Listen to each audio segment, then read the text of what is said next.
Assalamualaikum warahmatullahi wabarakatuh. Alhamdulillah pada hari ini tujuan mulia kedatangan tamu yang spesial. Beliau bukan hanya seorang dokter, tapi juga menjabat sebagai Ketua ID Pamekasan. Kita sambut Dr. Tri Susandi. Terima kasih dok sudah datang. Terima kasih sama-sama. Assalamualaikum. Waalaikumsalam warahmatullahi wabarakatuh. Gimana dok, sehat? Alhamdulillah sehat. Ya harus tetap sehat ya. Betul dok. Liburan panjang, banyak orang sakit, kitanya nggak boleh ikut sakit kira-kira seperti itu. Jangan sakit dulu dok. Ya, Insya Allah. banyak yang perlu diobatin gitu ya. Baru pulang liburan dok sama keluarga. Ya, untuk keseimbangan ya. Keseimbangan nih. Aktivitas, liburan juga, silaturahmi juga. Masya Allah, Masya Allah. Ya semoga terus sehat. Dan Amin, bisa amin. ngobatin orang dok. Dok, bisa saya jadi kenal Dokter Tri ini kurang lebih 5 tahun lalu dok ya. Dan saya kenalnya bukan sebagai seorang yang berprofesi dokter saja, tapi lebih ke saya lihat sosialnya juga kuat gitu dok. Masya Allah.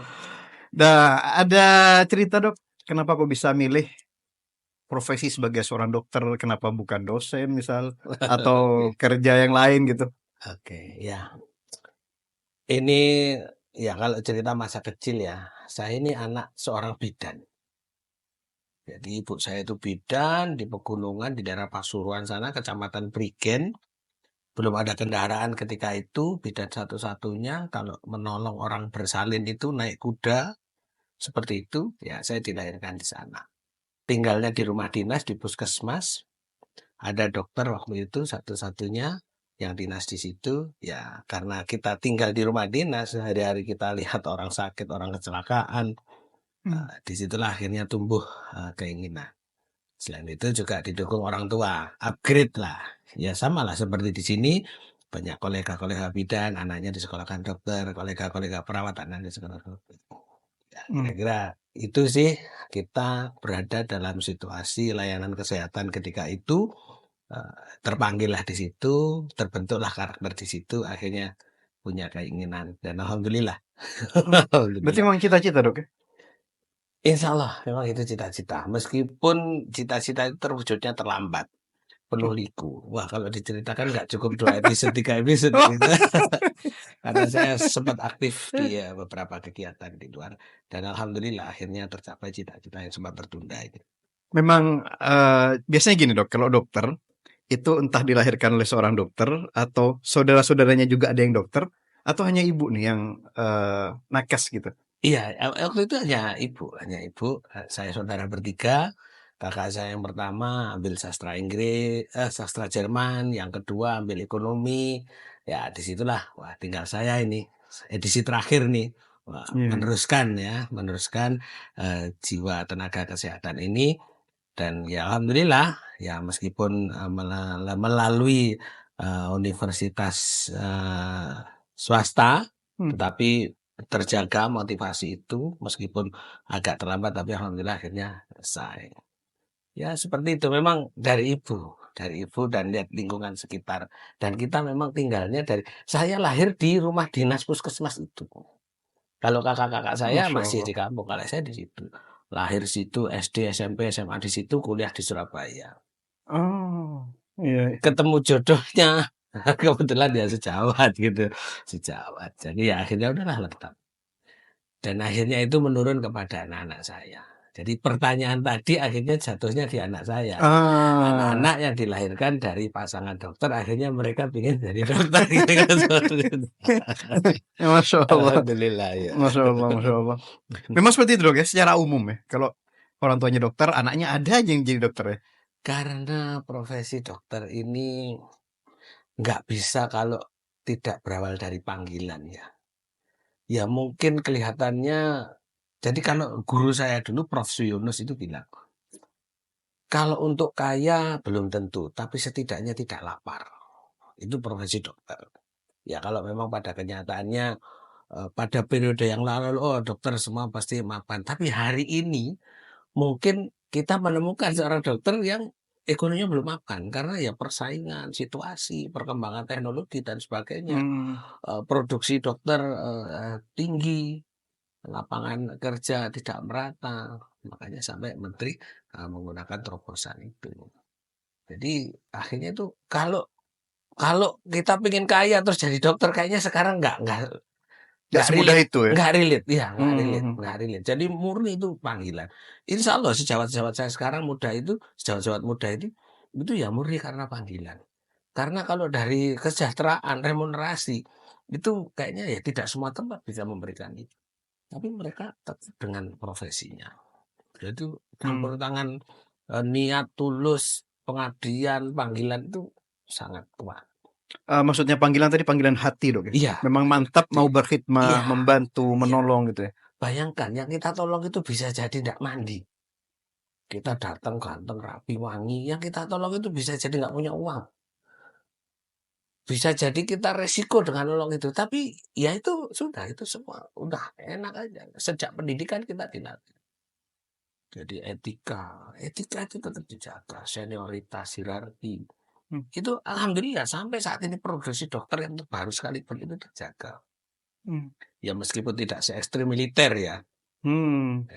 Itu profesi dokter itu memang tidak komersil, kita mengobati itu ya pasti lewat obat-obat yang sederhana dulu, nggak langsung lompat, nggak komersil. Nah, itu Saya semuanya nggak tahu, itu ada otomatis, prosedurnya ya. otomatis, Hmm.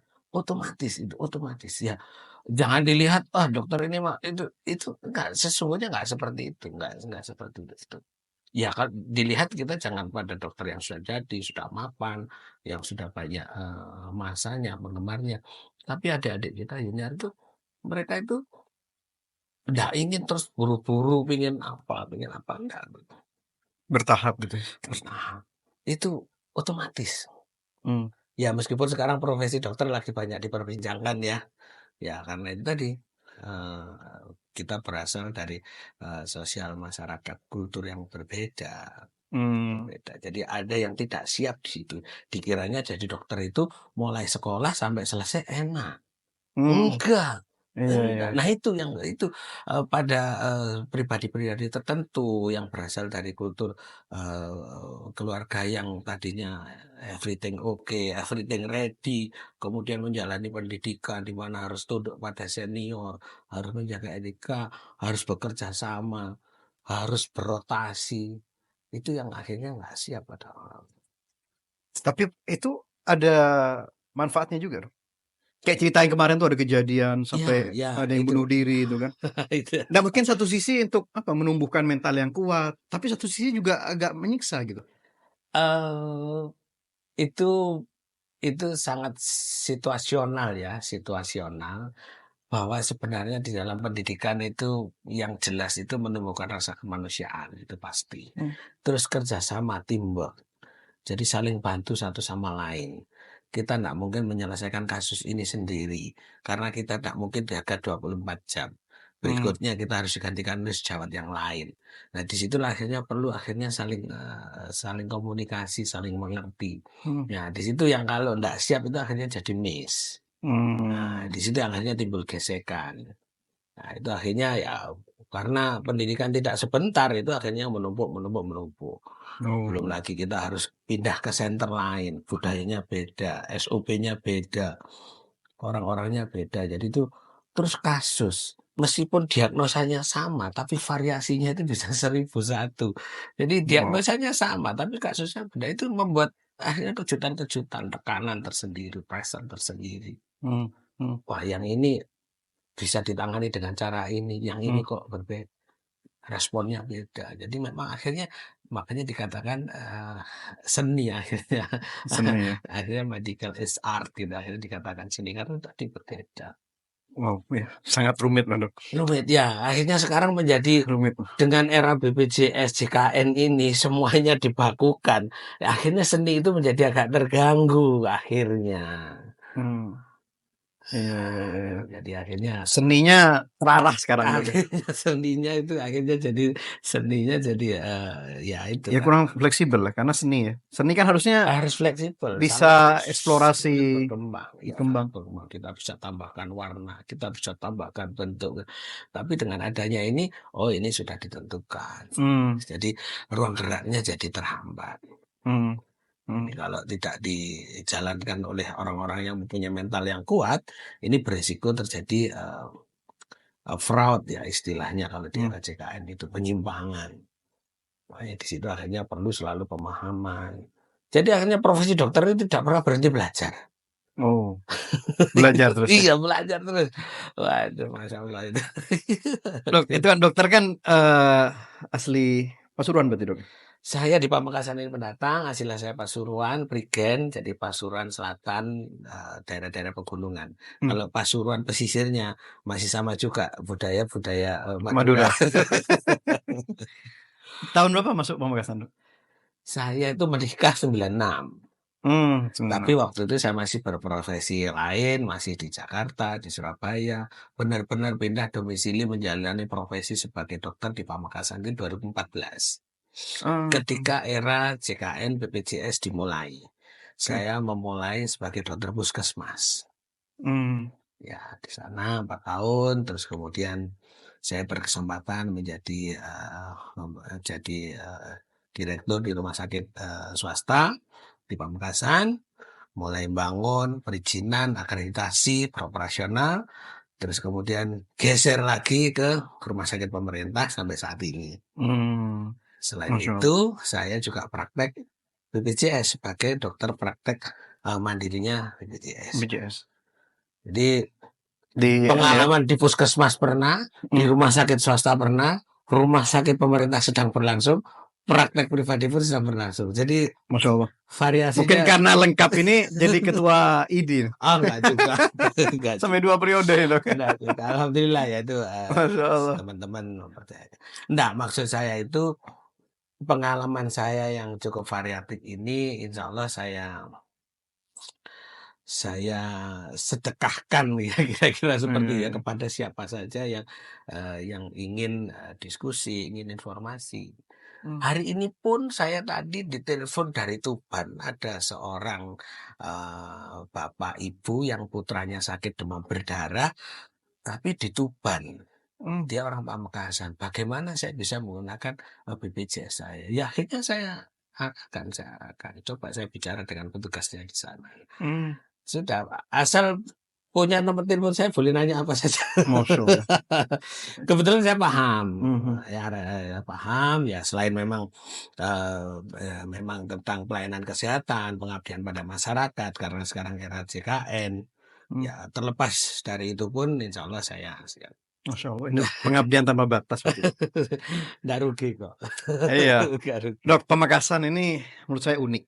Pamekasan dan Madura ini unik. Pastinya berbeda dengan kota-kota atau pulau lain gitu. Gimana dok? Awal tahun 2014 masuk Pamekasan dan berprofesi sebagai dokter. Gimana melihat masyarakat kita? Ya, jadi saya ini kan sebelumnya di perusahaan asing. Di Jakarta, di Surabaya. Sebagai dokternya? Waktu itu belum sebagai profesi dokter, saya sebagai manajer ya, middle manager gitu ya, manajer sebuah wilayah gitu Indonesia Timur gitu, mengelola sebuah bisnis promosi gitu. Terus kemudian saya jadi dokter di puskesmas. Tetapi ada masa di situ sebelumnya saya pendidikan profesi di rumah sakit. Itulah yang membentuk karakter saya sehingga saya siap diterjunkan di masyarakat. Tetapi pengalaman manajerial yang sebelumnya itu sangat membantu dalam hal komunikasi, membentuk jaringan, ya hierarki kaskade itu sangat membantu handling people dan sebagainya. Jadi memang di sini ini unik sekali. Orang Madura itu nggak mau kehilangan peluang kalau saya. Jadi pokoknya nggak mau kehilangan peluang gitu ya. Jadi nggak mau kehilangan peluang, nggak mau kehilangan kesempatan. Kalau misalnya orang berdebat negosiasi, itu kita tadinya mungkin itu melalui pendidikan formal, melalui pengalaman. Kalau orang Madura ini kayaknya siapapun bisa berdebat. Yakin sekali dengan apa yang disampaikan gitu ya. Jadi akhirnya kalau kita tidak cerdik menghadapi keluarga-keluarga, pasien-pasien yang seperti ini, ya akhirnya kita bisa kehilangan cerita perjalanan penyakit itu, kita bisa menyalahi prosedur, kita bisa bergesekan dengan unit lain, Mmm. karena saking gigihnya, masyarakat di Madura ini. Jadi entah bener, entah tidak itu urusan belakang, yang penting saya berusaha. Itu karakternya orang Madura seperti itu.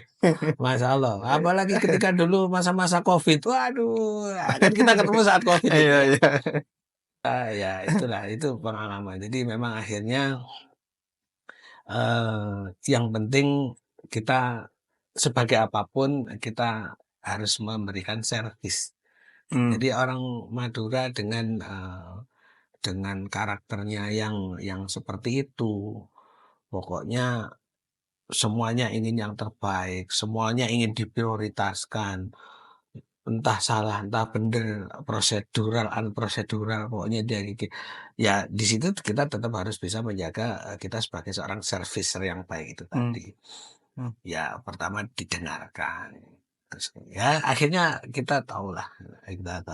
Emang itu butuh pengalaman. Saya lihat teman-teman saya masih muda, Mmm. terpancing emosi sehingga berantem dan sebagainya, Oh, itu ada sebegitu lagi? ada. Nah, terus kalau masa-masa Covid apalagi waktu itu, wah sudah Nggak ada katanya, Dok, nggak ada Covid, adanya asma katanya. Mengih katanya, mengih. Ya di Adanya sini kayak memang gitu begitu, katanya. nggak ada TBC, adanya cekek gitu. Dok, bicara Ya, Pamekasan, hmm, saya melihat, saya tidak tahu kenapa dan semoga dokter bisa, memberikan titik cerah gini. siap. Jadi saya melihat tidak semua masyarakat, tapi juga tidak begitu banyak ya, tapi sering ketika kami, ke Surabaya, di rumah sakit Surabaya, klinik, itu banyak orang Madura. Kadang saya ngobrol ya orang Pamekasan gitu. Jadi banyak orang Pamekasan berobat ke luar Madura. Pertanyaannya kenapa? Ada apa dengan ini gitu? Kenapa dengan masyarakat kita? Ada apa dengan dokter-dokter kita? Bukan dokter kita tuh ada, tapi kenapa kok masyarakat berobatnya keluar Madura gitu? Ya, kita perlu pisahkan dulu. Kadang memang orang orang Madura ini ada di mana-mana ya. Pasien-pasien di Surabaya itu banyak orang Madura, ya karena memang sebagian itu memang sudah memang berdomisili di Surabaya. Hmm. Tapi tidak menutup kemungkinan, saya tidak menyangkal bahwa memang ada, orang-orang tertentu, kelompok-kelompok tertentu yang, Surabaya minded. Apa Hmm. Surabaya, padahal Pamekasan sudah, berkembang. Ya Pamekasan ini ada 5 rumah sakit umum, 3 rumah sakit ibu anak, spesialis-spesialis yang utama penting kita sudah ada, eee, mau swasta, mau umum, mau asuransi, mau BPJS, semua sudah bisa dilayani. Dan, komitmen para direktur juga, tidak membedakan pelayanan, ya karena itu yang beda kamar karena kelas dan sebagainya, itu sudah disampaikan. Tetapi tetap saja orang Madura banyak. Jadi saya melihat sih dokternya tidak ada masalah, karena saya Masya Allah, eee, saya lihat poli-poli kita itu ya masih ramai, masih banyak, yang meminati, masih banyak yang antri, tapi memang ada yang ini tadi Surabaya minded. Jadi ke Surabaya itu bukan karena ada apa dengan, vaskes di Pamekasan, tetapi memang ini kelompok-kelompok ini memang yang, wah lebih mantap ke Surabaya, seperti itu. Hmm. Jadi memang ada yang seperti itu. Nggak usahlah yang seperti itu tadi yang saya bilang unik, budaya kita itu unik, kultur kita ini unik. Pakai BPJS, tapi tidak jarang saya minta yang bagus. Saya beli sendiri nggak apa-apa. Jadi memang, Hmm. saya lihat apalagi di dalam hal kesehatan ya, eee, total gitu loh, orang-orang Iya Madura iya ini iya iya. total. Kasih saya bagus, saya mahal nggak apa-apa, jadi kalau saya katakan orang Madura ini kalau berobat habisnya banyak itu bangga, Oh, bukan begitu? sedih. Wah saya habis dari sana, habis 1 juta. Wah. Wah. Ya saya sampaikan, profesi saya sebelum dokter saya di perusahaan Heeh. farmasi asing. Obat-obat mahal itu laku di Pamekasan memang. Oh ya? Jadi dokter-dokter senior itu yang sekarang masih praktek itu, ya memang dulu, sebagai user, sebagai prescriber obat-obat, mahal itu, dan memang marketnya ada. Seperti sekarang aja BPJS ada di mana-mana, praktek sore umum dokter spesialis masih rame. Jadi Oh. memang orang Madura itu, paham dengan kesehatan itu paham. Jadi memang pasar kesehatan itu sangat menggiurkan di Pamekasan terutama. Hmm. Hmm. Sudah seperti itu pun masih banyak yang lolos ke Surabaya. Iya, iya, iya, iya, iya. Jadi memang akhirnya, kita memang harus upgrade. Ya seperti kita lihat, pembangunan rumah sakit di mana-mana. Ada rumah sakit Bayangkara baru Betul. diresmikan. Pamekasan dipilih oleh, instansi Polri untuk mendirikan rumah sakitnya di sini. Tentu itu bukan bukan tiba-tiba, pasti sudah melalui kajian. Rumah sakit Muhammad Nur sedang dibangun seperti itu. Ya insya Allah nanti menyusul juga, yang lain. Itu betul rujukan Semadura, Dok? Ya mimpinya dulu memang seperti itu. Itu kan diawali oleh, Bu Khofifah gitu, Iya. jadi rujukan Madura. Ya itu memang dicanangkannya seperti itu. Nanti perjalanannya seperti apa, kan sekarang ini harus mempunyai keunggulan ya. Kayaknya Rumah Sakit Muhammad Nur itu nanti ke onkologi. Oh. Nah, terus kayak Rumah Sakit Bayangkara itu kayaknya ke bedah arahnya. Oh. Nah, yang RSCA ini ibu anak sudah.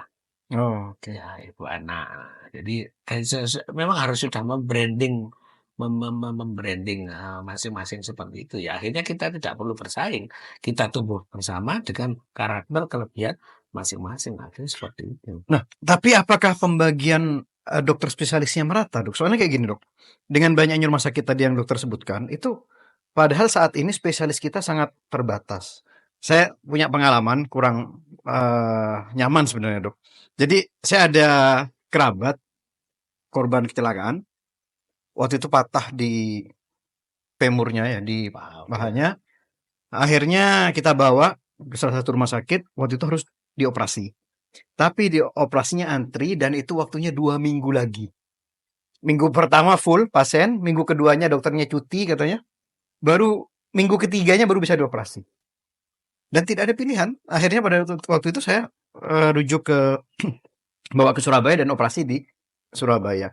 Itu satu. Saya juga lihat ada dokter yang antriannya pagi tuh bisa 40 pasien. Kadang ditinggal ada operasi. Balik lagi. Jadi gimana, Dok? Rumah sakitnya banyak tapi dokter spesialisnya kayaknya Ya, terbatas deh. ya itu akhirnya menjadi tantangan ya. Jadi selain secara teritori Pamekasan punya tantangan bagaimana mengelola resource yang sedemikian banyak ini, masing-masing rumah sakit juga punya tantangan bagaimana mengelola rumah tangganya di dalam itu menjadi yang kondusif, pelayanan berjalan sempurna. Nah, tapi by individu, nah ini juga mempunyai ini kan juga mempunyai rencana, mungkin punya target, mungkin kan dokter ini saat ini masih diberlakukan mempunyai 3 SIP. Nah, jadi akhirnya kondisi-kondisi itu masih sangat mungkin. Di sini ada jadwal, di tempat lain juga menyusul jadwal kemudian di tempat yang lain juga. Nah, itu akhirnya yang memungkinkan terjadinya seperti itu. Makanya sekarang sedang didengung-dengungkan untuk monoloyalitas satu SIP. Nah, tapi ya itu mungkin di kota besar bisa, tapi kalau di kota-kota yang masih berkembang tentunya itu tidak bisa. Rumah sakitnya banyak, dokternya satu, ya akhirnya SIP-nya di sini, di sana, dan di sana. Sedang praktek di sini, di sana ada emergensi. Ya, emergensi otomatis sesuai ini akhirnya harus diprioritaskan. Ya, poli ditinggalkan. Akhirnya seperti itu. Kondisi itu bukan tidak mungkin, sangat mungkin terjadi. Tiba-tiba ada yang panggilan emergensi, tiba-tiba ada yang akhirnya itu terpaksa harus terjadi. Jadi itu memang situasi yang tidak bisa dihindari. Karena memang itu tadi senternya banyak, dokternya masih kurang. Jadi apalagi tadi satu contoh disebutkan ortopedi ya. Kita memang dari sekian banyak rumah sakit ortopedi kita masih satu. Masih satu. Jadi itu sangat mungkin, sangat mungkin. Apa ada kemungkinan nambah, Dok? Ini sepertinya urgent, Dok. Antri sampai 2 minggu nih ada Ya korban. harus, itu keniscayaan ya, itu keniscayaan ya. Keniscayaan. Nah, sementara ini senter pendidikan. Nah, sekarang kita coba lihat situasi di senter pendidikan. Produksinya itu kan juga tidak banyak. Sedangkan distribusi belum rata. Mungkin yang diprioritaskan yang belum ada dulu diisi, yang situ masih ada 1 sementara cukup, mungkin seperti itu. Hmm. Toh masih disokong oleh kabupaten atau kota terdekat misalnya.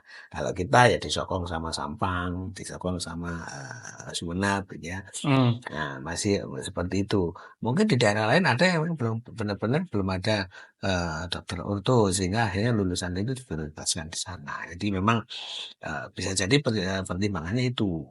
Hmm. Itu. Tapi tidak menutup kemungkinan model pelayanan kesehatan ini kan memang ya tadi rujukan itu tadi. Ya kalau akhirnya emergensi nggak bisa ya akhirnya terpaksa harus ke tempat lain yang bisa menangani cepat. Iya, iya. Tapi kayaknya lumayan banyak, Dok. Dokter kayak tadi ortopedi cuma 1, terus bedah anak belum ada, Dok ya? Bedah anak belum ada, sedang sekolah 1, baru semester 2, Dokter Zaki, putra daerah, bedah anak. Insya Allah nanti kembalinya ke berangkatnya dari Muhammad Nur, ini kembalinya ke Muhammad Nur. Oh, Masya Allah, Masya Allah. Iya, iya, iya, iya. Nah, bicara dokter, Dok. Jangankan spesialis, Dok ya. Dokter umum saja di desa itu udah ada, Dok. Jadi yang kita lihat ini, mohon maaf nih, kadang bidan pun fungsinya sebagai dokter, Dok. Ya. Ini gimana nih Idi Ya. Pamekasan menjawab Ya. tantangan Jadi, ini, Dok? jadi gini, sebenarnya itu tantangan kita bersama. Insya Allah dokternya ada. Orang sekarang itu tiap puskesmas itu sudah ada 2 dokter. Tiap puskesmas 2 dokter. Sekarang bagaimana dokter ini bisa berada di wilayahnya setiap saat. Itu kan harapan kita seperti itu. Jadi tidak hanya dia datang ke situ karena dinas, tetapi kalau dia bisa praktek di situ, tinggal di situ, akhirnya lebih bisa leluasa memberikan pelayanan tidak hanya saat jam kerja saja, mungkin saat sore malam praktek di sana. Nah, tetapi kan itu butuh stimulus. Butuh stimulus. Sebenarnya era JKN ini sangat memungkinkan untuk misalnya ya ini pernah saya sampaikan, cuman memang masih belum. Dokter aslinya dari Pamekasan, tapi dia dinas di Panaguan misalnya.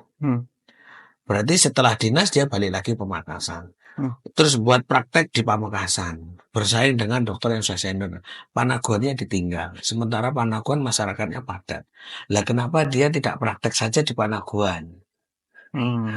Supaya betah praktek di sana, ya diredistribusikan peserta BPJS-nya itu yang Panaguan ya didistribusikan. Sudah praktek di sini, ini ada 1.000 peserta. Untuk supaya prakteknya semangat gitu ya, dikasih modal 1.000 peserta gitu ya, nah itu pasti semangat udah mau tinggal di sana, mungkin bangun rumah di sana, mau menikah dengan orang sana mungkin, ya sudah akhirnya kota sana, daerah sana jadi mandiri, ada dokter ya. Putra-putra daerah di perifer itu ada, tapi tetap saja kerjanya di Pamekasan. Seandainya teman-teman sejawat ini mempunyai stimulus yang cukup untuk praktek di wilayahnya, itu bagus. Jadi akhirnya yang bidan yang mengelola kesehatan ibu yang melahirkan, ibu hamil, yang teman-teman perawat ya praktek keperawatan. Terus kalau di daerah itu ada dokter, jadi ada bisa tempat diskusi, tempat konsultasi. Jadi akhirnya tidak perlu sampai overacting karena memang ada dokternya di sana. Ini yang masih belum. Jadi dokter yang dinas di pasien itu ya pulang ke Pamekasan. Iya, ya betul loh. Karena memang Madura ini pusat kotanya atau daerahnya jauh lebih besar desanya daripada pusat kota, Dok. Ya. Kotanya hanya berapa kilo luasnya, tapi kalau desa itu kan sampai dalam pelosok-pelosok. Luas. Itu pun saya lihat kadang teman-teman di tim itu kalau sudah ke desa itu pelosok, kadang bidan tidak ada, dokter tidak ada. Ya. Dari puskesmas juga jaraknya jauh gitu. Sehingga orang-orang sana kalau mau berobat ya susah gitu. Ya, jadi ada beberapa tempat itu yang berhasil ya, kayak di daerah utara itu ada beberapa tempat itu berhasil, kayak misalnya dulu Dokter Fajar itu praktek berhasil sampai bangun klinik, mau diabdi ke rumah sakit cuma ada hambatan. Itu dia juga praktek biasa, dia punya penggemar yang banyak gitu ya. Terus kemudian ada teman-teman di Jawa tuh. Cuman ya ini tadi, waktu itu belum era JKN. Belum era JKN itu akhirnya kan ya kompetisinya Iya, iya, iya, iya. fair gitu kan ya. Ya saya suka di sana ya udah. Nah, dengan era JKN ini semua orang sudah menjadi peserta BPJS. Ya akhirnya ya mereka berobat ke di mana kepesertaan JKN-nya terdaftar. Hmm. Ya, rata-rata di puskesmas ya akhirnya datang ke puskesmas semua. Nah, puskesmas adanya dokter cuma pagi. Iya, iya, iya, iya, Ya, iya, iya. lepas dari itu sudah tidak ada dokter. Ya ada teman-teman yang jaga UGD, rawat inap 24 jam. Semua puskesmas kita sudah rawat inap, sudah 24 jam. Bisa terima pasien. Ya cuman dokternya pulang ini tadi. Mhm. Andai dokter ini tadi diberi sebuah stimulus sehingga tetap stay di situ, berada di situ. Nih tak kasih peserta 1000, Ya. Mhm. tinggallah di sana, puskesmasnya dikelola, prakteklah di sana. Iya. Nah, itu mungkin menarik. Dokter-dokter akan paham betah di sana. Itu kapan, Dok? Ya Ya. ini pernah saya diskusikan sih. Jadi Mhm. puskesmas berkurang peserta 1000 ini enggak terasa, enggak akan bangkrut dia. Hmm. Tetapi kita melahirkan satu FKTP baru kalau misalnya ada dokter mau praktek di sana. Dengan modal 1000 peserta ini tadi, dia yakin, saya pasti yakin dia stay di sana, dia udah nyaman di sana. Iya, iya, iya. Akhirnya kan dokter dari pagi sampai sore, Ya sampai berada di malam ada di sana sana, terus kan? berada di sana. Ya, jadi itu menarik. Itu ya itu tampaknya urgent, Dok. Karena memang kebutuhan masyarakat di pedalaman atau di desa tuh sangat butuh gitu ya. Ya, ya. Akhirnya juga bukan yang bidan berfungsi sebagai dokter, tapi memang sebagai mana mestinya gitu. Ya, Itu yang ya itu masyarakatlah yang membentuk situasi menjadi seperti itu. hmm, Ya, ini kita nggak ngomong apa ya? Kita kan ngomongin profesi nih, nggak hmm, ngomong itu rezeki dan sebagainya. Tetapi ya ini tadi kalau kita kembalikan kepada induk ilmu, induk profesinya ya bidan mengelola kesehatan ibu hamil sampai melahirkan dan sampai itu. bayinya. Iya. Dan kita pun dokter-dokter mengakui kalau udah urusan dokter umum ya, kalau udah urusan ibu melahirkan, udah bidan di situ eh, pengalamannya lebih karena sehari-hari pegang itu. Tetapi adanya dokter ini membuat bidan lebih percaya diri karena kondisi ibu melahirkan, kondisi ibu hamil ini bisa jadi 180 derajat berubah kondisinya yang tadinya baik-baik saja menjadi bahaya Hmm, kalau ada dokter. Saya merasakan ketika saya di pulangan haji itu saya kolaborasi sinergi sama Bu Bidan. hmm, Ya Bu Bidan ada ibu melahirkan, makanya oke Bu. Ya saya juga nanya, ini gimana Bu? Ini kalau ini, ya akhirnya diskusi aja. hmm. Oke kalau ya gitu. Jadi yang yang apa yang dokternya hadir, yang bidannya juga akhirnya percaya diri. Iya, iya, iya. Jadi ya kolaborasi Kolaborasi menjadi ya. jadi menjadi percaya diri, menjadi percaya diri. Nggak perlu yang ada overacting di situ Hmm, sampai akhirnya kematian menjadi meningkat. betul. Tinggi, Dok ya. Angka kematian. Ibu bayi. Ya. Tahun 2024 ini sangat signifikan penurunannya dengan inovasi Bapak Kepala Dinas Dokter yang terhormat Dr. Saifuddin MSI. Beliau membuat klaster-klaster. Hmm, Jadi Pamekasan ini dibagi 5 klaster. Satu klaster itu ada konsultannya dokter anak, dokter anestesi, hmm, dan dokter obgyn. hmm. Anggotanya di seluruh bidan wilayah itu. Oh, Jadi kalau misalnya ada ibu hamil, ibu mau persalinan, terus kemudian perlu dikonsulkan, dibahas di situ, bisa dipimpin di situ atau dirujuk, semua advis ada di situ.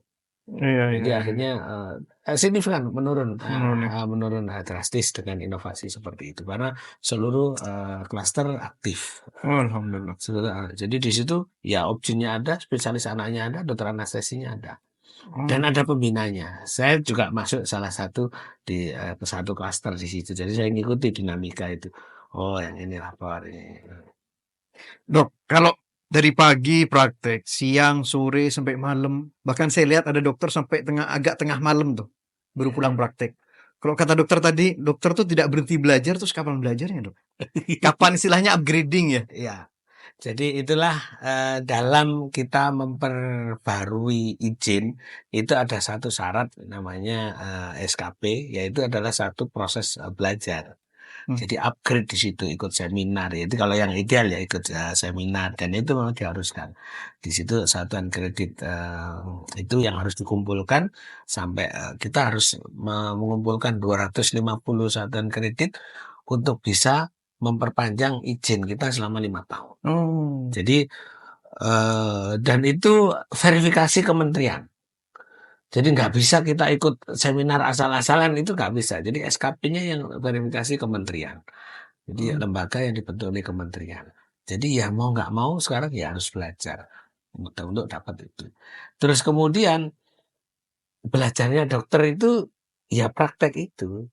Ya menangani pasien itu sekaligus belajar. Karena satu diagnosa bisa 1000 variasi. Jadi disitulah makanya kenapa dokter itu sejak awal pendidikan sampai sekarang dibentuk begitu hormat pada pasien, ya gurunya itu ya pasien itu. Jadi kalau yang benar-benar sesuai panggilan hati tadi itu, ya akan respect pada pasien yang dihadapinya. Ya cuman akhirnya variasi ya, prosedur, keluarga yang menekan, mendesak. Ada yang ngancem, ada loh yang sampai ngancem itu ada. Itu yang membuat kita akhirnya nggak nyaman berprofesi. Menjalani profesi ini menjadi nggak nyaman. Gimana Dok tantangan berprofesi dokter di Pamekasan atau di Madura? Kayak tadi ada ancaman, pasien tidak terima dengan diagnosa, misal disuruh minum obat, tidak mau minum obat. Saya ada cerita Dok, menarik Dok. Waktu itu tim teman-teman perawat dan dokter nih ke salah satu desa di Pamekasan. Ada pengobatan massal Dok. Diperiksa tensinya 180/100. 180/100 atau 180 per berapa bawahnya lupa saya. Itu disuruh minum, disuruh duduk, dikasih salah satu obat untuk penurun tensi itu nggak mau. Saya puasa tadi. Itu jam 10 pagi. Saya bilang, Bu, Ibu sakit? Ibu minum obat? Enggak, saya tidak sakit, saya puasa tadi. Jadi tidak mau kita paksa, Bu, orang sakit tidak boleh puasa. Ibu ini sakit? Enggak, saya tidak sakit. Enggak, dokter yang tahu, Bu. Ya ada inilah istilahnya kayak pengkonya lah gitu. Loh, gimana Ya itu, tantangan?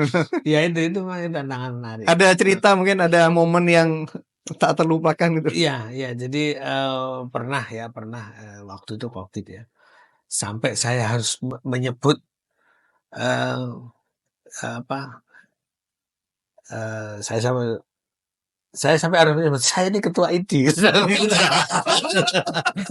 Tapi seorang ini dikasih tahu itu enggak gitu, mau dengan siapa gitu loh. Iya. Saya nih waktu COVID itu yang terhormat Dr. Muklis itu ketua Satgas, spesialis paru, saya PIC gitu. Jadi yang bertanggung jawab ini saya PIC-nya. Urusan dokter-dokter, saya nih ketua ID, saya harus seperti itu. Mau nanya kemana saya ini yang harus menjawab gitu. Ya karena orang dia ini enggak percaya, enggak percaya, enggak mau dan sebagainya. Ya kadang-kadang kita kan di sini tuh pernah kan kita itu pernah guyonan zaman dulu itu ya, orang Madura ini takutnya sama yang berseragam gitu. Ya saya kadang-kadang itu saya sering turun, saya ke perusahaan-perusahaan, ke komunitas, ke sekolah-sekolah.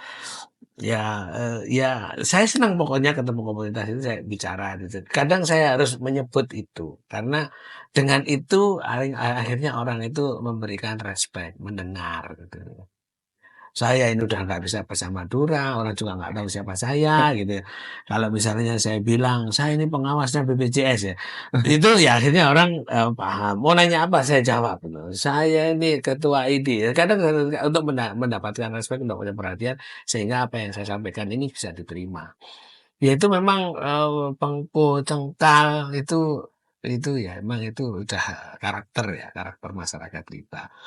Kalau keras dibalas keras ya nggak ketemu. Nggak ketemu. Ya itu tadi akhirnya jadi sulit. Bayangkan aja, rumah sakit yang sukses adalah rumah sakit yang membiarkan keluarganya masuk tanpa Batas. batas. Itu yang sukses. Yang banyak peraturan malah nggak disukai. Malah nggak disukai. Lah padahal kita itu Oh, akreditasi, regulasi, mencegah infeksi. Itu kan batasan-batasan itu untuk pengunjung. Anak-anak jangan dibawa masuk. Tapi ya Allah, itu sulit kita menghadapi itu. Akhirnya kita nyerah.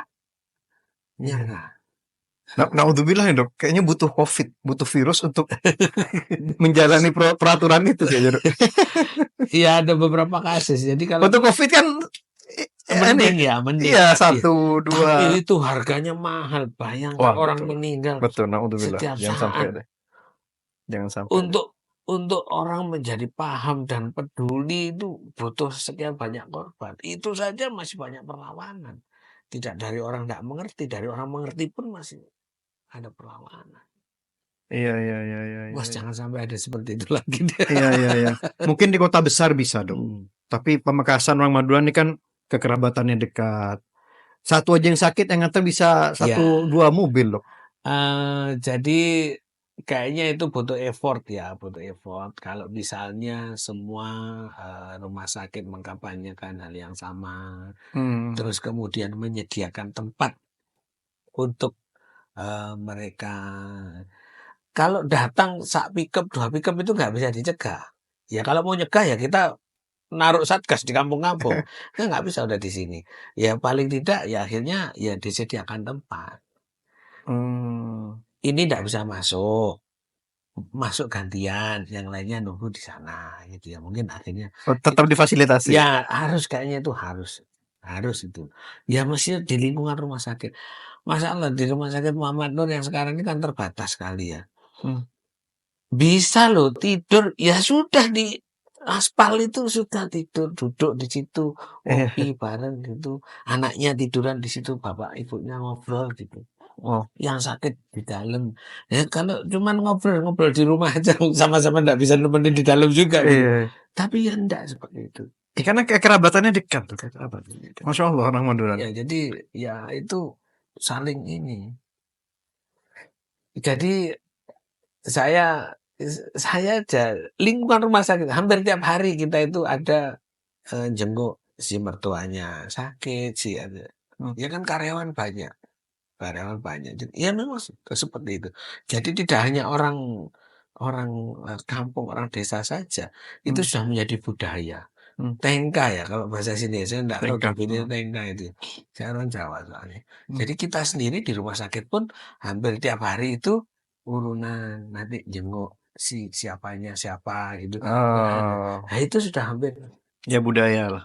jadi, Bagus lah ya, dok. Gitu. sampai saya pernah dibilang itu di depan rumah saya itu ada pensiunan itu yang dimakan dengan yang untuk tengka itu lebih banyak untuk Untuk tengka TK itu. ya. Yang Masya sakit, Allah. yang melahirkan, yang datang umroh, yang datang haji, Masya yang Allah. Masya Allah. ini yang dimakan cuma yang untuk itu ya. Termasuk pendampingan haji dok. Gimana nih? Menarik nih ceritanya dok. Alhamdulillah saya dapat kesempatan perihal haji ini ya sekarang kita mendekati musim haji ya Iya. beberapa kali saya dapat pertanyaan unik dan alhamdulillah saya sejak 2 musim yang lalu jadi kan haji ini masa tunggunya lama Hmm. sehingga jamaah yang dulu daftar sehat seger sekarang giliran berangkat dia akhirnya udah nggak fit lagi. Hmm. Hari ini tadi saya dapat pertanyaan, dia post stroke. Hmm. Pemeriksaan pertama puskesmas, akhirnya disarankan rujuk periksa di rumah sakit.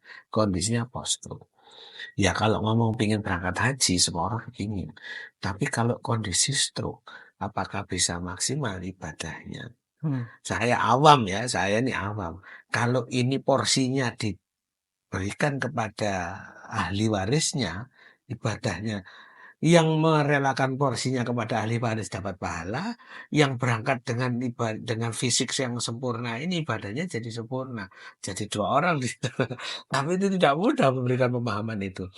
Tapi beberapa memang ada. Jadi kalau udah seperti ini pelimpahan porsi namanya. Hmm. Kalau dulu orang seperti ini harus periksa medical check up ke rumah sakit, Hmm. sewa mobil, Hmm. terus kemudian daftar, karena enggak pakai rujukan, jadi kan umum kan ya. Udah gitu periksa lab, Hmm. foto, EKG, USG bahkan, terus kemudian dinyatakan tidak layak berangkat, porsinya baru diserahkan. Dulu seperti ini, hampir 1 juta ini. Biayanya 1 juta untuk mendapat pernyataan tidak layak berangkat. Iya. Sejak tahun lalu saya mendekatkan ke Kemenak, saya bisa bantu. Bersurat saja kepada direktur rumah sakit, kemudian direktur rumah sakit akan menugaskan tim Hmm. untuk melakukan pemeriksaan di rumah. Oh. Suratnya Iya. kita buat, tanda tangan direktur pemeriksa, mengetahui direktur, kita serahkan. Jadi pasien nggak perlu sengsara dibawa ke rumah sakit, sewa mobil, bayar ini itu, Hmm. surat keterangan sudah bisa diterbitkan, diakui, porsi sudah bisa dilimpahkan. Dok, apa terima dok? Sudah nunggu-nunggu, sudah bayar, terus tiba-tiba Ada. keluar Oh, tidak ini tidak ya layak memang. haji, terima Loh, ada tuh orangnya. ini memang yang ini ada 2 versi. Memang ada yang permintaan keluarga. Oh. Jadi gini, kan porsi haji itu nunggu lama, rentan untuk diperdagangkan, diperjualbelikan. Oh. Boleh dilimpahkan dengan alasan kuat dan hanya kepada ahli waris. Oke. Nah, untuk melimpahkan kepada ahli waris ini, kesehatannya harus di medical check up. Untuk disimpulkan berpenyakit tetap, tidak layak berangkat, tidak mandiri, akhirnya Kemenak atas dasar itu melimpahkan porsi kepada ahli warisnya. Jadi Oke. kita Iya. itu seperti itu. Nah, ini memang yang ini. Jadi saya kalau melakukan pemeriksaan itu, Pak, ini diperiksa ya, sudah tahu ya, ini nanti dilimpahkan ke siapa gitu, Hmm. ke anak saya. Saya harus tanya itu.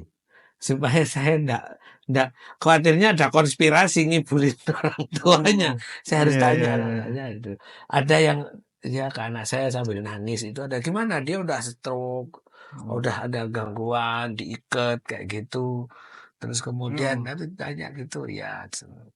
Itu jadi itu Itu yang mau ya? yang mau. Hmm. Yang nggak mau ya seperti hari ini tetap mau berangkat. Tetap saya sampaikan di Hmm. sana itu ibadah fisik. Ya untuk menjadi sempurna ibadahnya itu harus melalui serangkaian ritual yang memerlukan fisik yang cukup. Kalau Hmm. seperti ini ya tetap itu enggak kok pengen berangkat ya.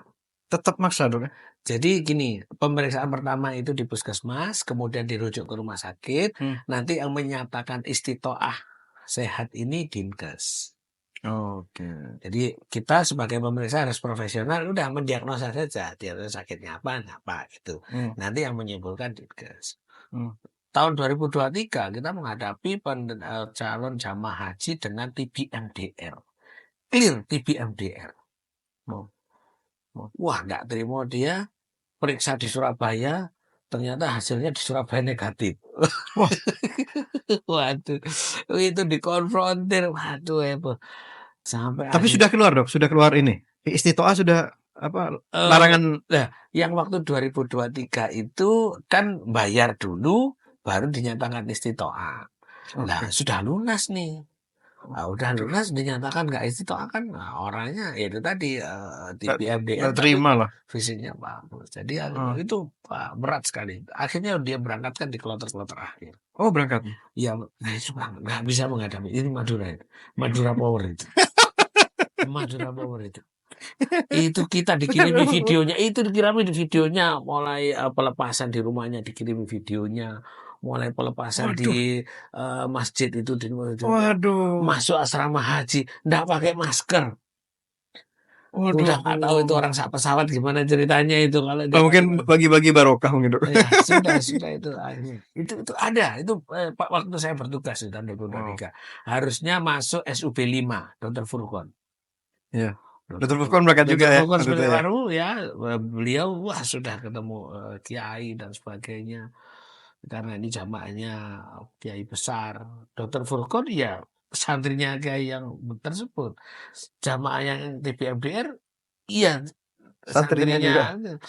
ada santri dokter dan santri itu BMDR, tapi kiai tetap menego ini supaya tetap berangkat. Wah, Jadi bukan iya iya iya. bukan berada di pihak santri yang dokter spesialis paru, Iya iya. tapi berada di ya karena haji itu tadi. Jadi itu Wah, standarnya seru. apa Dok? Ada hal yang paling terkenang enggak? Ya, itu Masalah fisik ya, masalah fisik. nggih. Jadi itu yang lalu-lalu seperti itu. Orang lunas baru dinyatakan istitoah. Tapi kalau yang baru ini istitoah dulu, dinyatakan sehat dulu, layak berangkat baru pelunasan. Jadi Oke. agak agak Nah, ini. yang tahun sebelumnya ya, masalah fisik, Ya. keterbatasan fisik, ketidakmampuan, tapi tetap dipaksakan Oh haji bisa. iya. Berarti kan pasti banyak Dok yang tahun-tahun lalu. Banyak. Jadi yang viral-viral ada video orang Madura mau ke mana waktu itu. Oh iya, geding, Iya, geding. geding lah. Itu memang ada terjadi. eh Gangguan Itu kenapa Dok? Kayak apa? jadi gini, Demensia atau jadi ini, Masya Allah. Jadi itu saya selalu itu takdir Allah mempertemukan saya dengan sejawat-sejawat yang istimewa. Kebetulan waktu pelatihan itu saya dengan sekamar dengan Dokter Dayu spesialis jiwa. Nanti kalau Dokter Dayu melihat podcast ini, dia akan beliau suami istri spesialis jiwa, orang tuanya spesialis jiwa, adiknya juga spesialis jiwa. wow, Jadi saya Masya nanya Allah. beliau, Dok, sama-sama berangkat kan ya, cuman beda kloter. Dok, ini loh ada jamaah, nggak pernah ada keluhan apa-apa, normal, everything is okay. Kok tiba-tiba di sini jadi seperti itu, kenapa? Jadi perubahan cuaca, ya, merubah hemodinamik. Terus kemudian ketemu orang yang banyak, nggak kenal, tempat yang asing. Terus kemudian ya caranya beda kan, apa-apa harus ngantri, harus mendengarkan pengumuman.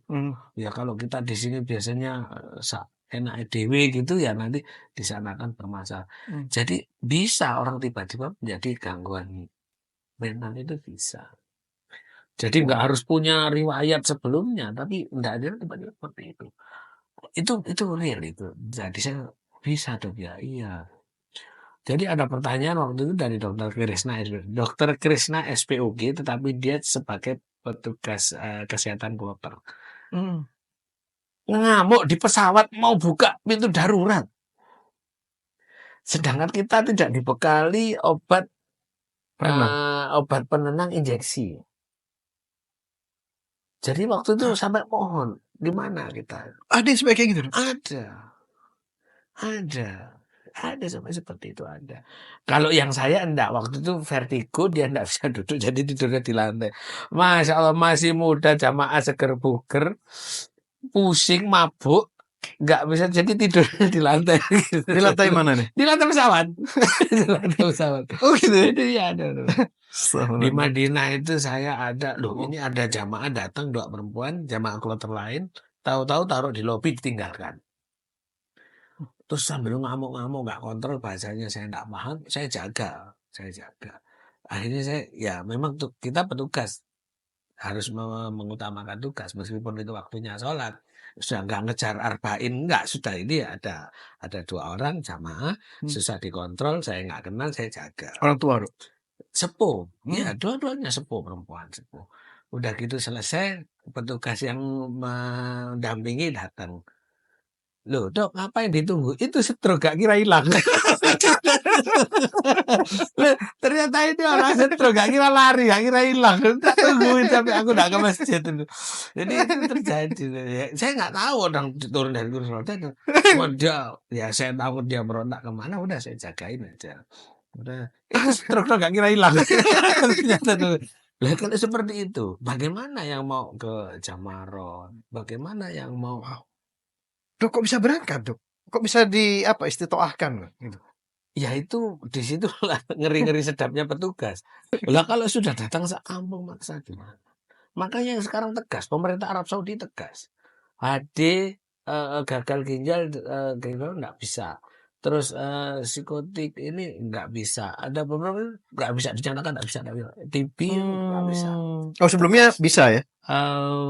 Sebelumnya mungkin ya tidak seketat nggak seketat gitu. Sekarang ini benar-benar jadi mau ketat. Wow. Jadi akhirnya Dok, memang maaf dok, itu yang tadi misal ada yang maksa berangkat ya, sudah tidak istitoah tapi tetap maksa berangkat. Apa bisa didampingi oleh keluarga? Gini, kasus pendamping keluarga. Ya maaf ini saya agak paham soalnya ya, Iya, iya, iya, ini iya. mumpung ini kesempatan. Jadi saya pernah menerbitkan surat keterangan jamaah ini butuh pendampingan karena memang dia sakit dan keluarga yang segaris boleh mendampingi itu sudah mendaftar dan sudah ngantri. Nggak Oke. bisa, Mbah saya mau berangkat butuh pendampingan, saya bayar mau dampingin bayar nggak bisa. Harus ngantri juga. Harus punya Oh, porsi. Dan itulah hebatnya orang Madura. Everybody punya porsi. Hampir seperti itu. oh gitu dok. Jadi Jadi sudah daftar semua nih, kebanyakan ya, ya itu masa-masa sebelum kemarin ya, sebelum itu istitoah ya. ya. Jadi bukan masalah haji beberapa tahun yang lalu kan kayaknya orang di sini itu ya investasi itu investasi haji. Oke. Pokoknya bayar 25 juta, punya porsi, wis nanti pelunasannya belakangan. Jadi seperti itu kultur orang Madura. Hmm. Jadi ada ketika mbahnya berangkat, sakit, tetap mau berangkat. Oh ini ada anaknya yang sudah ngantri berapa tahun, ini dengan surat keterangan butuh pendampingan, punya penyakit, butuh pendampingan, maka si anak ini bisa loncat mendampingi. Oh, Ini ada syaratnya juga, harus sudah ngantri berapa gitu. oh bisa ya kalau gitu Ada ya. bisa seperti itu. Apa istilahnya penggabungan atau apa gitu. Penggabungan lansia itu juga ada, terus pendampingan itu juga itu ada. Gitu. Tapi ada syarat yang harus dipenuhi. Tapi tetap itu. Nah, itulah yang membuat saya akhirnya dekat dengan Kemenang. Dok, ada Hmm. jamaah gini-gini. Oke. Sampai misalnya sekarang kan biovisa, 10 jari direkam jari. Hmm. Nah, masyarakat kita, saudara-saudara kita yang pekerja keras, ini sudah tidak bisa direkam ini. Oh gitu dok. Nggak bisa direkam ini. Sudah saya buatkan keterangan undetected fingerprint. Harus bahasa Inggris yang itu, karena untuk visa. Jadi Itu. sidik jarinya tidak Nggak terdeteksi gitu kebaca. dok. Wow. Itu yang nggak kebaca. Yang jarinya kurang. Ya saya harus buat keterangan, emang jarinya kurang. Sudah itu saya seneng aja ngeladen itu. Itu the power of orang Madura. Dok. Oh bukan, bukan. Itu terjadi di mana-mana. Iya, iya. Saya hanya mempermudah Kemenak pada kasus-kasus Oh, seperti oke, itu. oke. Iya, iya. Kasihan kalau misalnya sudah di desa di sana terus visanya gagal karena itu. Udah nyaman aja deh. Kebetulan direktur saya juga berkenan untuk ini. Oke, oke. Jadi Oh, gitu ya. jadi itu apa makanya Berapa kalau kali dok mendampingi jemaah haji? alhamdulillah 1 kali umur 53. Jadi jadi jadi saya ini Masya Allah, jadi saya Allah itu baik sekali sama saya ya. Saya Masya Allah. itu sejak yang saya cerita 2014 itu, waktu itu saya sudah mendaftar sejak itu. Cuman Hmm. karena statusnya tenaga kontrak, nggak bisa diterima. Hmm. Terus nggak bisa, nah akhirnya saya putus asa. Pada tahun 2023 itu saya mendaftar. Mendaftar itu diuji, terus nggak tersaring juga, nggak lulus sebenarnya. Hmm. Tapi terus kemudian alhamdulillahnya ada petugas yang gagal berangkat karena hamil. Situ saya ditelepon untuk menggantikan tugas itu. Masya Allah. Jadi Allah maringi saya ganti kontan atas upaya-upaya yang tadi. Loh, upaya-upaya tadi itu sebelum saya jadi petugas. Oke. Iya, Jadi iya, iya, iya. ya pokoknya saya bantu aja. Terus kemudian saya jadi waduh perjalanan itu benar-benar perjalanan spiritual. Jadi semua orang itu akan mengalami perjalanan spiritual dan itu perjalanan spiritual yang saya alami. Dan tahun lalu pas ada banyak kejadian kurang nyaman dok ya? Di Karena Musdalifah, lama nunggu. itu saya di situ. Jadi tahun 2023 itu kuota lansia itu terbesar selama ini. Hmm. Dan akhirnya kematiannya terbesar 700 jamaah. Terbesar sepanjang sejarah jamaah haji di Indonesia ya tahun 2023 itu. Di jamaah saya pun, di kloter saya pun ada 2 yang meninggal. Karena memang waktu itu lansianya dipercepat di gelontor gitu, di gelontor. Hmm. Karena sebelumnya cuma separuh kuota dan dibatasi usia 60 di tahun 2022 sehingga 2023 itu loss lansianya itu di ini. Jadi akhirnya ya itu kejadian yang tidak bisa dihindari ya kayaknya Banyak ya yang kurang cairan kita dok. Waktu di Musdalifah. Di Musdalifah itu begini kasusnya itu. Wong saya baru kali itu, saya pikir ya seperti itu ya. Ternyata harusnya nggak seperti itu. Iya. Kejadian terlantar di Musdalifah itu adalah kejadian pertama sepanjang sejarah. Wong saya itu jadi petugas sudah paham seperti ini ya. Jadi saya ganteng aja mencari tahu. Jadi rupanya waktu itu bus ini terlambat jemput.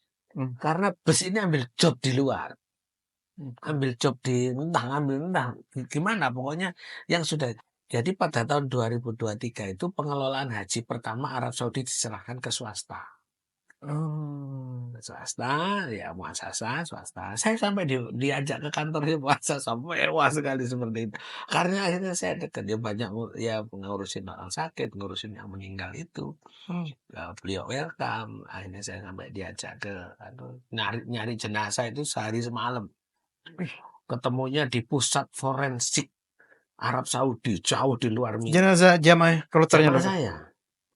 Kok bisa sampai susah gitu? Karena waktu itu meninggal, waktu itu kondisi memburuk, kita bawa ke UGD sama putranya meninggal di UGD. Karena sudah jelas meninggal di rumah sakit waktu itu hari Jumat, saya bilang, Mas ini hari Jumat, kalau mau Jumatan ada masjid di dekat rumah sakit. Saya enggak suci, oke berarti kita pulang ke hotel. Sampean Jumatan di masjid dekat hotel, saya ngurus surat kematiannya Bapak. Saya ke KKHI. Selesai itu semua menunggu kita kembali, jenazahnya enggak ada. Lah kan saya harus bertanggung jawabkan kepada keluarga. Loh mana jenazahnya Bapak saya? Sudah dibawa. Disitulah saya mencari dari rumah sakit sampai itu pokoknya sampai sehari sampai paginya baru ketemu ternyata di pusat forensik itu. Jadi itu tempatnya jenazah ngumpul. Saya buka di situ nggak boleh. Nggak bisa ini. Itu semua jenazah jamaah haji. Karena waktu itu Armusna, insya Allah iya. Insya Allah iya. Banyak banget. Iya banyak. Jadi banyak. Jadi waktu itu akhirnya nggak boleh dibuka di sini. Jadi nunggu proses semua tanda tangan selesai, masuk ambulan, saya dimasukkan ambulan, saya suruh buka sendiri. Saya buka, saya foto, saya kirim ke anaknya, ini Bapak sudah ketemu, sekarang mau diberangkatkan ke Masjidil Haram untuk disolatkan dan dimakamkan. Udah klik lega saya, keluarganya lega. Saya cari sampai ketemu saya. Nah itulah kata muasasah itu baru kali ini ada petugas seperti itu.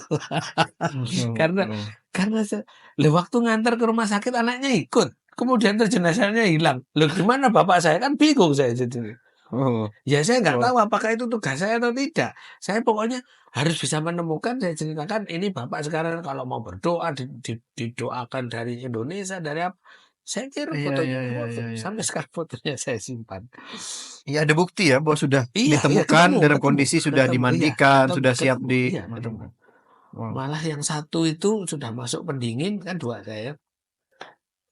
Dari KBIH kuncinya koper ada di kantongnya. Jadi saya masuk buka itu ditinggal saya. Suruh cari sendiri. Cari sendiri, nggak ketemu di kantong. Ternyata kunci koper itu di talinya celana. Gimana bukanya susah. Udah dibantu sama petugas itu, tahu ada kunci ketemu. Saya serahkan. Lah karena ya banyak keperluan di situ, ada duit untuk badal had, untuk badal hajinya dan sebagainya. Jadi kuncinya. Itu masuk pendingan. Saya gini, apa harus seperti ini ya? Tapi saya anggap ya kalau nggak harus seperti ini berarti nggak semua petugas punya pengalaman seperti ini. Wah itu menarik sekali. Sudah saya itu waktu itu enggak, saya ini haji apa bukan, mabrur apa enggak, saya pokoknya waktu itu bertugas. Yang menenangkan saya itu Pak Kasih Haji Kemenak Pamekasan Pak Halim. Sudah dok, satu saja mabrur, semuanya mabrur. Udah saya ikut itu aja. Saya ikut itu aja. Karena ya itu tadi saya di Medina jagat ini nggak jadi arba'in gitu kan ya. Terus ini terima kasih. Sudahlah saya ini aja ikut itu aja satu mabrur semuanya mabrur. Iya, iya. Dok, masih penasaran yang Musdalifah, Dok? Itu Ya, telat masuk ya base-nya? jadi bus itu terlambat jemput ya. Hmm. eh Saya kebetulan di kloter saya ada KPIH yang sangat berpengalaman. Mohon izin saya sebut di sini. Al-Mabrur itu yang selalu berangkat dipimpin oleh Pak Kiai Haji Alwi. Hmm. Beliau sangat berpengalaman. Hmm. Jadi ketika di Arafah, karena jamaah Al-Mabrur itu lebih dari separuh jamaah, terus kemudian ada 3 KPIH lagi kecil-kecil, Kiai nggak mau egois. Jamaahku banyak ambil tenda yang besar, nggak mau. Jadi ambil tenda yang kecil. Karena tenda yang besar akhirnya digunakan oleh beberapa KPIA. Satu kloter, beberapa KPIA. Jadi akhirnya yang di tenda kecil kita nggak muat. Kita nggak muat itu masih di Arafah. Jadi berdoa Kiai sambil berdoa, sambil ceramah, sambil nangis-nangis. Saya nggak bisa nangis karena saya di luar payungan panas. Saya nggak bisa nangis, panas, nggak muat. Ada yang satu Wah. heat stroke, kita evakuasi, kita infus bagus. Oh. Terus akhirnya sudah karena di Arafah kebetulan tempatnya nggak ideal, Kiai ingin keluar dari situ awal. Saya kan belum pernah haji, saya nggak tahu. Iya. Ya sudahlah, saya kan petugas, saya bertanggung jawab pada yang sakit. Jadi akhirnya saya dari Arafah ke Musdalifah itu saya terakhir karena bawa beberapa jamaah yang sakit pakai kursi roda. Dan bawa obat-obat juga, Dok? Bawa, itu obat makanan ada di situ semua. Udah kayak tas Doraemon gitu. Ketika di Musdalifah itu keluar ini coklat apa. Sebelumnya saya ke Bin Daud isi makanan. Belanja ya, Dok? Isi Iya, makanan. Isi makanan. Isi makanan. Makanya teman saya itu sudah dokter cocok jadi tenaga kloter aja. Loh saya pikir jadi PPIH gitu loh. Sudah cocok jadi kloter aja karena ini Masya Allah. benar-benar. Nah, itu Pak Ali itu karena berpengalaman jadi turun ke Musdalifah langsung merapat ke pintu keluar. Nah, sedangkan saya dengan Pak Haji Mudenar ketua kloter bawa 5 orang sakit di kursi roda tarik gini. Sudah masih belum lewat malam kita belum udah kita istirahat di sini tapi jauh dari pintu keluar. Orang-orang tambah banyak. Terus Pak ini sudah lewat tengah malam, sudah 1/3 malam. Nanti dulu masih rame. Sama ayo sudah siang. Terus ternyata itu tadi flow-nya lambat karena masjidnya ini jemputnya telat. Bisnya. Iya, yang rombongan Al-Mabrur tadi begitu sudah cukup waktunya, sudah langsung balik ke Mina. Nah yang saya bawa ini sudah orang bergelimpangan ini. Dok, ada orang nggak sadar. Kursi roda saya tinggal, saya nangani yang nggak sadar, cek GDA, tensi, udah nggak ada infus, nggak ada apa sudah. Udah gitu kasih coklat. Bangun semangat, enggak apa-apa ini, GDA-nya aman, tensinya aman. Ini kecapean saja, minum Oralin. Disitulah saya minum air bekas karena saya juga sudah kehabisan. Ada air bekas, kasih Oralin minum. Karena saya juga harus bertahan kan. Udah, oke aman ya. Itu enggak harus jamaah kloter saya. Jamaah yang lain itu orang sudah Bergelimpangan, Dok. Nah, ya ini saya tinggal tercerai lagi, ketinggalan Iya. toilet lagi. 5 kursi roda. Dok, ada yang keluar lagi, keluar barisan lagi. Itu di saya.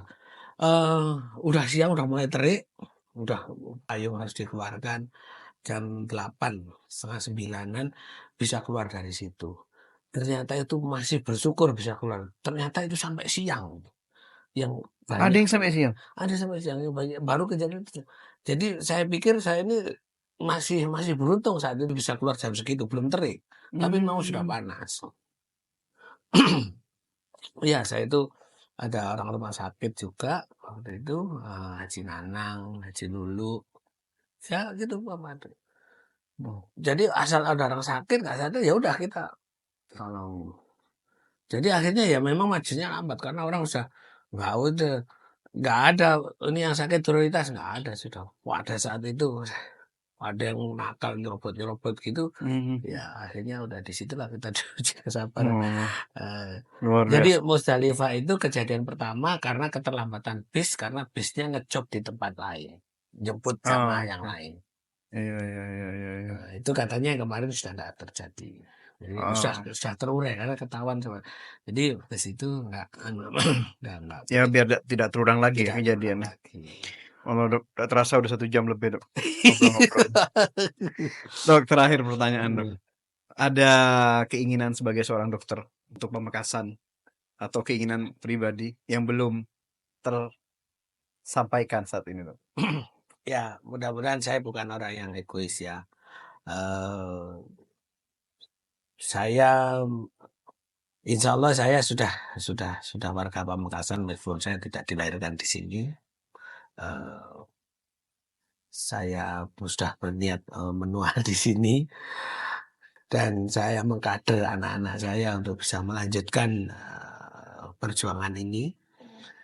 Dan saya punya keinginan anak-anak saya jangan cukup di dokter umum, bisa spesialis dan mengabdi tetap untuk Pamekasan. Jadi Pamekasan ini unik ya. Produksi dokter itu sangat besar. Saya ini sekolah saya di Pandaan itu favorit. SMA Negeri Pandaan itu favorit. Tapi angkatan saya yang jadi dokter itu cuma saya. Jadi ketika reuni saya pulang ke sana sebagai seorang dokter itu kayaknya terhormat sekali gitu. Sedangkan di Pamekasan anak saya itu sak kelas itu 7 orang yang jadi dokter. Sak kelas itu. Gimana sak sekolahan? Gimana SMA 2? Gimana SMA 3? Jadi memang produksi tinggi. Jadi putra daerah Pamekasan ini apalagi Pak Badrut Bupati yang sebelumnya memfasilitasi kerjasama Pemda dengan UNER. Memfasilitasi anak-anak yang memang qualified lolos di sana untuk dibiayai. Jadi memang akhirnya produk profesi dokter ya juga profesi yang lainnya ya, yang saya paham profesi dokter itu Pamekasan ini tinggi. Terus kemudian yang pendidikan spesialis juga banyak. Yang kembali membangun Pamekasan juga banyak. Baru-baru saja putra daerah kita lulus 2. Spesialis radiologi, spesialis THT, Dr. Husni, itu dinasti Muhammad Nur, radiologi Dr. Istiana Sadullah, Dr. Husni ini menantunya Pak Bay, menantu kepala dinas di Muhammad Nur, putra Sambang tapi dinasti Pamekasan, Dr. Istiana Sadullah ini menantunya Ki Hamid Manan, radiologi juga lulus, selesai. Sebentar lagi dokter jantung, putranya Pak Bay, istrinya Mas Husni ini jantung juga udah hampir selesai. Yang masih pendidikan di sana itu banyak, ada radiologi, ada patologi klinik, banyak. Jadi anestesi kita kurang sekali. Selama ini anestesi orang Jawa semua. Ya satu saja Dokter Aceng, putra daerah. Dokter Aceng sekarang pendidikan subspesialis SP2. Nah, ini menarik ini. Sejak Dokter Aceng menjadi subspesialis, pendidikan spesialis subspesialis, akhirnya memicu spesialis yang lainnya untuk ikut upgrade. Karena Pamekasan nggak cukup dengan spesialis saja, harus ada subspesialis. Fasilitasnya sangat mendukung, rumah sakitnya maju-maju. Jadi harus punya subspesialis. Apalagi nanti kalau misalnya harus tipe B dan sebagainya itu ada sebagainya. Jadi memang Pamekasan sangat potensial. Jadi bagaimana putra daerah ini kembali ke Pamekasan untuk membangun. Jadi saya pikir itu mungkin akan mudah berkomunikasi dengan masyarakat yang unik tadi daripada orang luar yang harus mempelajari budayanya, bahasanya dan sebagainya. Jadi saya kok punya harapan yang tidak bisa saya wujudkan, pendidikan lebih tinggi spesialis mudah-mudahan bisa diwujudkan oleh adik-adik keponakan ya mungkin diantaranya anak saya mudah-mudahan putra-putranya sejawat yang lain, putra-putranya kolega yang lain. Karena memang kita butuh. Pamekasan ini banyak orang pintar. Saya baru tahu ternyata orang-orang yang di Jakarta, di pusat sana orang-orang pintar itu banyak orang Pamekasan. Iya. Cuman banyak yang keluar, Dok. Lah ya itu. Nah, itu. Nah, Banyak yang keluar. tapi Termasuk ini, Dok. Rumah Sakit Bayangkara sama M Nur yang baru nih, rencananya dokternya dari mana? kalau Rumah Sakit Bayangkara itu kan pindahan dari Rumah Sakit Bayangkara yang di Jalan Ahmad Dahlan apa di Surabaya itu pindahan. Oh. Jadi insya Allah tenaganya sih sudah ada. Tapi size-nya kan besar. Itu kayak insya Allah 50 bed. Yang di sini nih. Ya 50 bed. Terus kayaknya ambil kekhususan bedah mungkin ya pasti akan mungkin didukung sarana prasarana. Ya karena sebelumnya pindah dari rumah sakit mungkin dokter yang lama, petugas lama, tenaga yang ada, tapi dengan ini pasti ada nama baru. Rumah sakit Muhammad Nur sekarang nanti jauh lebih besar dengan rumah sakit yang baru. Kan sekarang ini ada beberapa teman sejawat yang sedang sekolah dan masih welcome kok.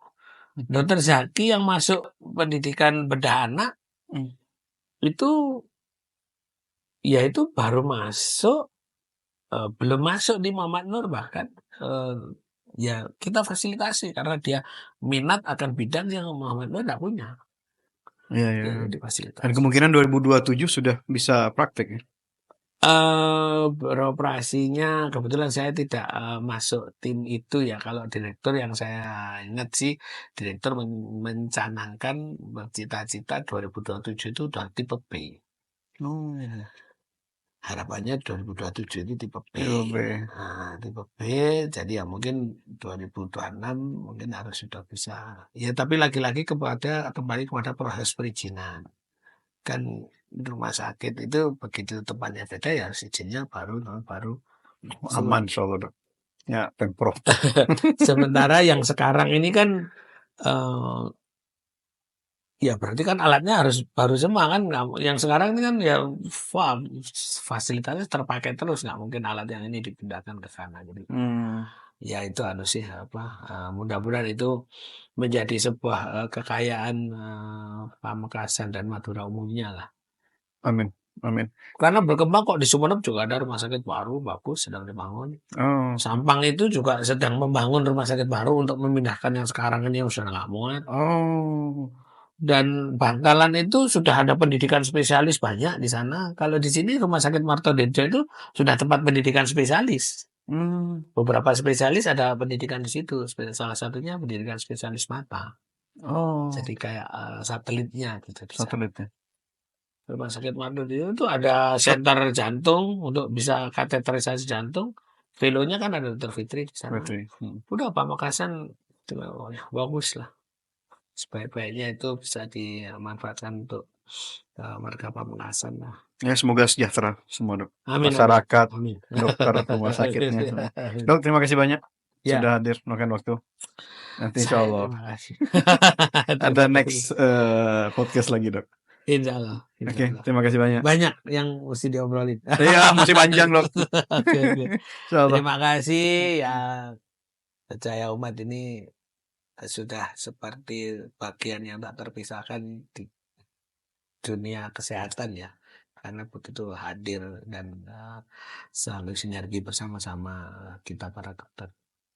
Terima kasih, Dok. Kita belajar banyak dari Jaya Umat. Wah, terbalik. Ya, terima kasih. Semoga sehat terus. Amin. Allah beri kemudahan di dunia dan di akhirat. Terima kasih. Mari. Wassalamualaikum warahmatullahi wabarakatuh.